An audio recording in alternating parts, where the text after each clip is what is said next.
Hello बच्चों, चलिए प्रश्न पढ़ते हैं। देखिए प्रश्न में बोला गया है, यदि समय t बराबर शून्य पर एक कण का वेग शून्य हो तो कौन से वक्तव्य सही होंगे। पहला है बच्चों, t बराबर शून्य पर कण का त्वरण अवश्य शून्य होगा। दूसरा है, t बराबर शून्य पर कण का त्वरण शून्य हो सकता है। तीसरा, यदि t बराबर शून्य से t बराबर 10 सेकंड तक लगातार कण का त्वरण शून्य है तो उसकी चाल भी उस पूरे अंतराल में शून्य होगी। चौथा वक्तव्य है बच्चों, यदि t बराबर शून्य से t बराबर 10 सेकंड तक लगातार कण की चाल शून्य हो तो इस पूरे अंतराल में कण का त्वरण भी शून्य होगा। तो आइए बच्चों प्रश्न के लिए सर्वप्रथम मुख्य अवधारणा की चर्चा करते हैं। मुख्य अवधारणा, तो देखिए बच्चों, यहाँ से जो मुख्य अवधारणा बनती है बच्चों, ये इस प्रकार से होती है कि किसी भी कण का जो त्वरण होता है ये होता है वेग में परिवर्तन की दर।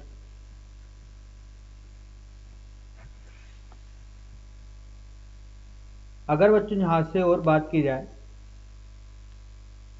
तो वेग का परिमाण ही क्या होता है बच्चों, चाल होता है। वेग एक सदिश राशि होती है, चाल जो होती है बच्चों अदिश राशि होती है। अदिश राशि के साथ केवल परिमाण होता है, सदिश राशि के साथ वेग। जैसे वेग सदिश राशि है तो इसके साथ परिमाण के साथ साथ बच्चों यहाँ पर इसकी दिशा भी जुड़ी हुई होती है। तो आइए बच्चों इस मुख्य उदाहरण के आधार पर प्रश्न को हल करते हैं। देखिए बच्चों, एक एक करके एक विकल्प लेते हैं। पहले विकल्प को लेते हैं, टी बराबर शून्य पर कण का त्वरण अवश्य शून्य होगा।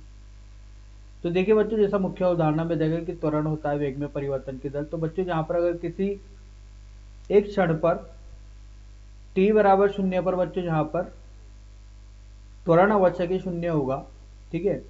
तो बच्चों ऐसा कोई जरूरी नहीं है, क्योंकि बच्चों यहाँ पर परिवर्तन जो होता है वही वेग में परिवर्तन जो होता है बच्चों वही क्या होता है, त्वरण होता है। तो बच्चों अगर यहाँ पर परिवर्तन की बात की जाए तो ऐसा कोई जरूरी नहीं कि बच्चों परिवर्तन शून्य हो। डीवी इज नॉट शून्य बच्चों, ठीक है। तो बच्चों ये विकल्प जो होगा वो गलत होगा कि t बराबर शून्य पर कण का त्वरण आवश्यक शून्य हो सकता है। बच्चों ऐसा कोई जरूरी नहीं है, क्योंकि परिवर्तन शून्य हो ऐसा कोई जरूरी नहीं है, तो त्वरण भी शून्य हो ऐसा कोई जरूरी नहीं है। दूसरा विकल्प बोला गया है कि t बराबर शून्य पर कण का त्वरण शून्य हो सकता है, क्या हाँ, तो ये विकल्प बच्चों सही है। ऐसा हो सकता है, यहाँ पर लिखा है बच्चों ऐसा हो सकता है, तो हाँ ऐसा हो सकता है। तो दूसरे विकल्प के लिए बोला जाए तो हो सकता है t बराबर शून्य पर बच्चों कण का त्वरण शून्य हो सकता है। अब देखिए बच्चों, यहाँ पर अगर तीसरे विकल्प की बात की जाए तो t बराबर शून्य से t बराबर 10 सेकेंड तक लगातार कण का त्वरण शून्य हो तो, ठीक है। तो इस अंतराल में कण का त्वरण क्या है बच्चों, शून्य है, तो इसकी चाल भी पूरे अंतराल में शून्य होगी। तो देखिए बच्चों, यहाँ से पहली समीकरण का प्रयोग करते हैं। तो देखिए बच्चों, शून्य पर प्रारंभिक वेग शून्य है, ये भी शून्य हो गया, तो अंतिम वेग भी क्या हो गया, शून्य हो गया। और बच्चों वेग का परिमाण क्या कहलाता है, चाल कहलाता है, ठीक है। तो यहाँ पर बोला गया है कि कण का त्वरण शून्य हो तो उसकी चाल भी पूरे अंतराल में शून्य होगी, तो ये भी बच्चों सही है।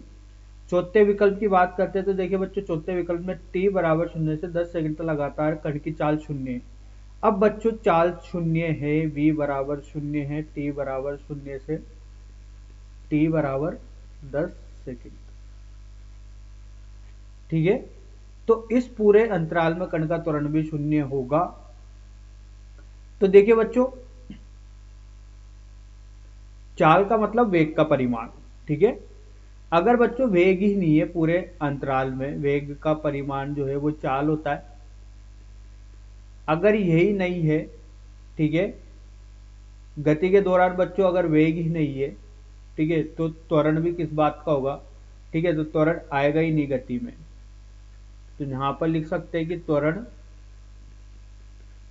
आएगा ही नहीं गति के दौरान। तो गति के दौरान बच्चों यहाँ पर त्वरण उत्पन्न ही नहीं होगा अगर कण की चाल शून्य है। तो विकल्प ये भी चौथा भी सही है। तो आशा करता हूँ बच्चों आपको हल समझ में आया होगा। धन्यवाद।